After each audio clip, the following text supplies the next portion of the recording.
Hi viewers, இன்னைக்கு நம்ம சேனல்ல பிரேக்ஃபாஸ்ட் சீரிஸ் தான் பார்க்க போறோம். வெறும் 10 நிமிஷத்துல ஒரு ஹெல்தியான பிரேக்ஃபாஸ்ட் ஆப்ஷன் ரவை புட்டு உப்புமா.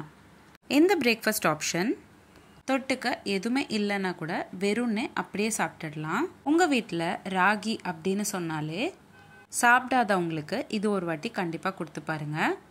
கண்டிப்பாக விருப்பப்பட்டு சாப்பிடுவாங்க. வாங்க எப்படி செய்கிறதுன்னு பார்க்கலாம். முதல்ல ஒரு பவுலில் 2 கப் அளவுக்கு ராகி மாவு சேர்த்துக்கோங்க. நான் இன்னைக்கு ராகி மாவு முளை கட்டாதது தான் சேர்த்துக்கிறேன். உங்களுக்கு தேவைப்பட்டால் முளை கட்டின ராகி மாவு கூட சேர்த்துக்கலாம். ஈஸியாகவே அவைலபிளாக நம்மளுக்கு கிடைக்கும். 2 கப்பு மாவுக்கு 1/2 டம்ளர் தண்ணி தேவைப்படும். 1/2 கப் அளவுக்கு தண்ணி சேர்த்துக்கிட்டு நான் வீடியோவில் காட்டுற மாதிரி கலந்து விட்டுக்கோங்க. கலந்து விட்டக்கப்புறம் கூட மாவு பவுடராக தான் இருக்கும்.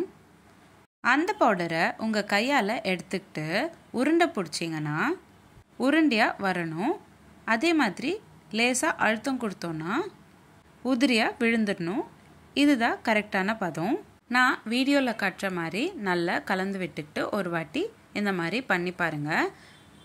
பொடி பொடியாக கீழே விழுந்துச்சுன்னா நம்ம மாவு கரெக்டான பதத்துக்கு ப்ரிப்பேர் பண்ணியாச்சுன்னு அர்த்தம். இப்போது அடுத்து இந்த மாவை நம்ம நெய் தடவின பிளேட்டில் கொஞ்சம் கொஞ்சமாக சேர்த்துக்கிட்டு அவிச்சுக்கணும். நெய் தடவுறதுனால பிளேட்டில் ஒட்டாமல் நல்ல உதிரி உதிரியாக வரும். அதனால தான் நெய் சேர்த்துக்கிட்டு அதுக்கப்புறமா நம்ம பவுடர் சேர்த்துக்கிறோம். இப்போது நம்ம ப்ரிப்பேர் பண்ணி வச்சுருந்த ராகி மாவு மொத்தமாக சேர்த்துக்கிட்டாச்சு பிளேட்டில்.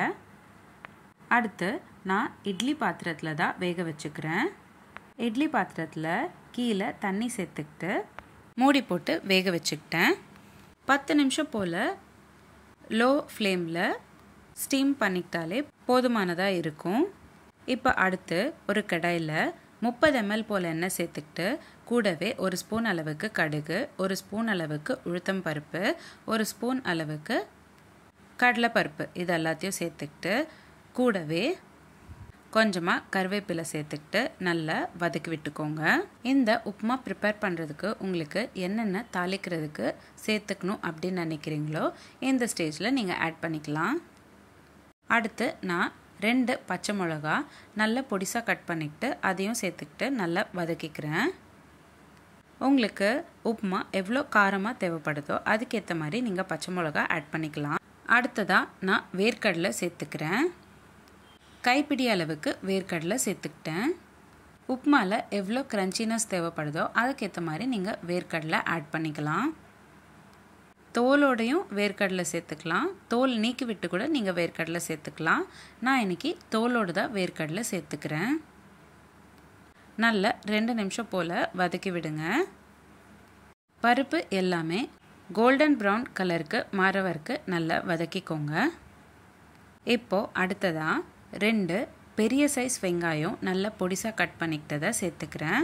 நல்லா கோல்டன் ப்ரௌன் கலருக்கு மாற வரைக்கும் வதக்கிக்கணும். 10 நிமிஷம் போல் ஆகும் வெங்காயம்லாம் நல்லா கோல்டன் ப்ரௌன் கலருக்கு மாறுறதுக்கு. அது வரைக்கும் நல்லா வதக்கிக்கோங்க.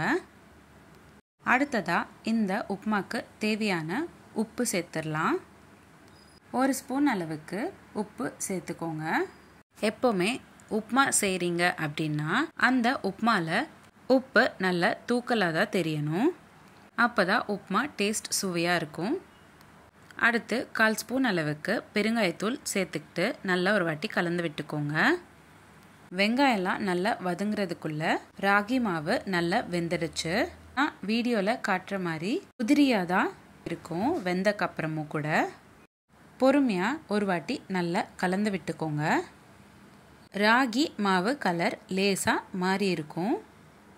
இந்த ஸ்டேஜில் நம்ம ஸ்டீமர்லேருந்து எடுத்துட்டு 2 நிமிஷம் போல் பக்கத்தில் வச்சுக்கோங்க.